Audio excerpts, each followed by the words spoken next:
संचालक महोदय, एक शेर गया दूसरा शेर आया। ये मेरे शब्द नहीं है, भंवर दादा के शब्द है मेरे लिए 2014 में। दोस्तों, आज जो दिख रहा है, ये जो जन सैलाब दिख रहा है डूंगरपुर की इस आदिवासी धरती पर, आप सबको ये सफेद काले नीले पीले सफेद लाल पीले झंडे जितने भी दिख रहे हैं, गमछे दिख रहे हैं, उन सबको देखने महसूस हो गया है कि वास्तव में इस धरती पर ट्राइबल ही टाइगर है। और टाइगर अभी और टाइगर के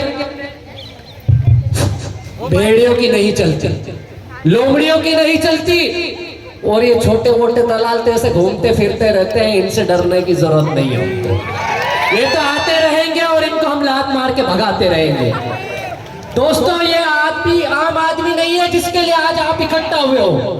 4 प्रदेश जिसको हम भील प्रदेश बोलते हैं, ये सिर्फ राजस्थान नहीं रही, गुजरात महाराष्ट्र से लेकर पूरा संपूर्ण राजस्थान, मध्य प्रदेश जिसमें शामिल है, इतने राज्यों के एक आदिवासी इकट्ठा हुए यहाँ पर। ये मात्र एक टेलर दिखाना है। अभी पूरे देश के 10.5 करोड़ आदिवासी बाकी है। यदि आप नहीं संभलते हो, नहीं सुधरते हो, तो बिरसा मुंडा याद दिला देंगे, टंट्या भील याद दिला देंगे, और ये राणा पुंजा भील की धरती है जिसने मेवाड़ राज्य दिलाया, उस राणा पुंजा भील की भी याद दिला देंगे आपको। ये आंडू पांडू लोग नहीं है, ये मामूली खून नहीं है, ये 8.5% जिस डीएनए की बात कर रहे हो, ये इस धरती का मालिक है। क्या गलत किया भैया? राजस्थान की सरकार क्या कर रही है? महेंद्र भाई ने पूछा, मैं भी वही सवाल पूछना चाहता हूँ। इस प्रदेश की सरकार एक तरफ जब कन्हैया टेलर की मृत्यु होती है, उसका मर्डर होता है, तो घर पे जाके 1 करोड़ का चेक दे के आते हैं, रातों रात मीडिया पहुंच जाती है, पूरा प्रदेश बंद हो जाता है, गांव बंद हो जाते हैं, लेकिन वहीं पर एक दलित आदिवासी युवक 3 साल का बच्चा छात्र मर जाता है, पानी पीने की गलती करता है गैर आदिवासी की मटकी पर, तो उसके लिए कोई नहीं जाता है। इतना बड़ा षड्यंत्र, इतनी बड़ी व्यवस्था, इतना घोर अनर्थ हमारे समाज के साथ हो रहा है, इतना जबरदस्त शोषण हो रहा है, और उस शोषण के दौरान एक शिक्षक जिसकी जिम्मेदारी होती है, एक शिक्षक जो संविधान की शपथ लेकर जाता है स्कूल में, और वही शिक्षक अपने समाज को जगाने की बात करता है, हमारे समाज को सही दिशा देने की बात करता है, तो क्या गुनाह करता है?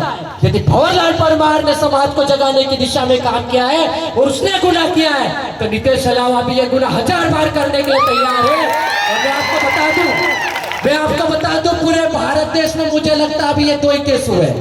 सबसे पहले इस नितेश अलावा पटवारी का जो जोबट में प्रदर्शन हुआ था मध्य प्रदेश में साल भर पहले, और अब आया है डूंगरपुर में भंवर भाई परमार के लिए।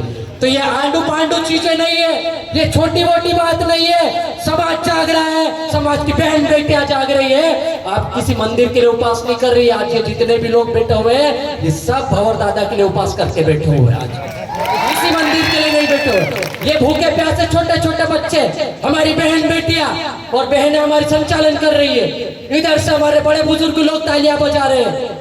ये कोई भाड़े की भीड़ नहीं है, ये पैसों से लाई गई भीड़ नहीं है। हम सुबह 5 बजे से निकले हैं, महेंद्र भाई कल भोपाल से 9 बजे से निकले हैं। ऐसे कितने अनगिनत लोग हैं जो सैकड़ों किलोमीटर दूर से निकले हैं। काहे के लिए भाई? हमारे बाप का लुटारा था क्या यहाँ?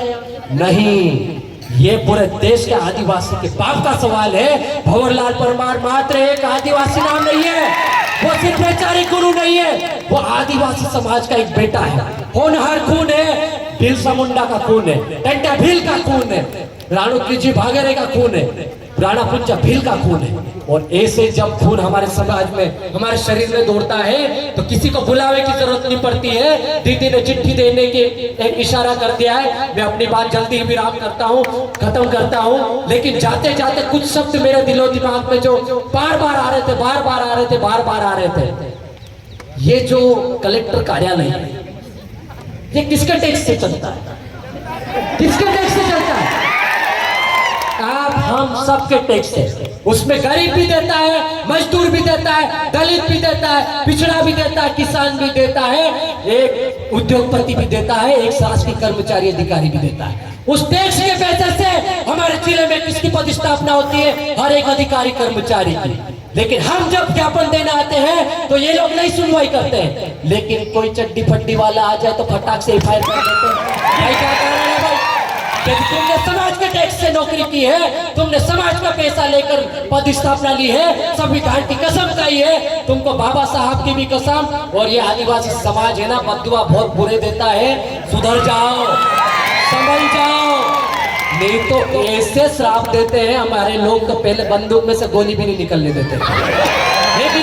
नहीं तो याद कर लो, मानगढ़ इसी प्रदेश में है, इसी प्रदेश में है, और वहीं से भंवरलाल परमार है। और यहाँ से लाखों की संख्या में भंवरलाल परमार पूरे देश में पैदा हो गए। किस किस को बर्बाद करोगे भाई? किस किस के ऊपर एफआईआर करोगे भाई? कितने लोगों का अंदर डालोगे? तो आपको ये बहुत बड़ी चुनौती है, चेतावनी है। अंतिम पंक्ति यही थी मेरी कि सुधर जाओ, संभल जाओ। ये 5 उंगलियां बराबर नहीं है, लेकिन संविधान की एक उंगली बहुत ही खतरनाक है। ये बाबा साहब को बोल रहे हैं, ये इसी उंगली से लिखा है संविधान। और ये देश संविधान से चलता है, किसी धर्म ग्रंथ से नहीं चलता है। तुम्हारे बाप दादाओं से पूछो, उससे पहले कोई था क्या? तो इस चीज पर अमल करो। इस पेड़ की कसम आपको, आप अपना काम ईमानदारी से करें, आपकी रोजी रोटी की कसम है आपको, नहीं तो आपके बच्चे भी भविष्य में भूखे मरेंगे। और बता दूं मैं, हम भील प्रदेश है, ये भील प्रदेश जिस दिन बन गया ना, तो फिर पोस्टिंग के लिए भटकते रहो, फिर कोई बच्चा नहीं आएगा। उसका मुख्यमंत्री भी भंवरलाल दादा ही होगा, और हमारे जैसे छोटे मोटे कार्यकर्ता भी रहेंगे। तो हम सब गार्ड बांध के रखते हैं। आदिवासी समाज 1-1 इंच जमीन के लिए सर कटा देता है और 1 रुपए के लिए बस भी फोड़ देता है, ध्यान रखना। तो ये खून है हमारे अंदर, चिढ़ाओ मत, परेशान मत करो, और ज्यादा परेशान करोगे तो फिर टंटा बिरसा बन जाएगा, तो फिर हम संभाल नहीं पाएंगे। तो बहुत बहुत धन्यवाद। जाते जाते अंतिम नारा जय जोहर का नारा है। भारत देश हमारा है। पीछे किसी का नहीं हो तो बैठ जाना। जय जोहर का नारा है। भारत देश हमारा है। और जय जोहर का नारा है। भारत देश हमारा है। बहुत धन्यवाद।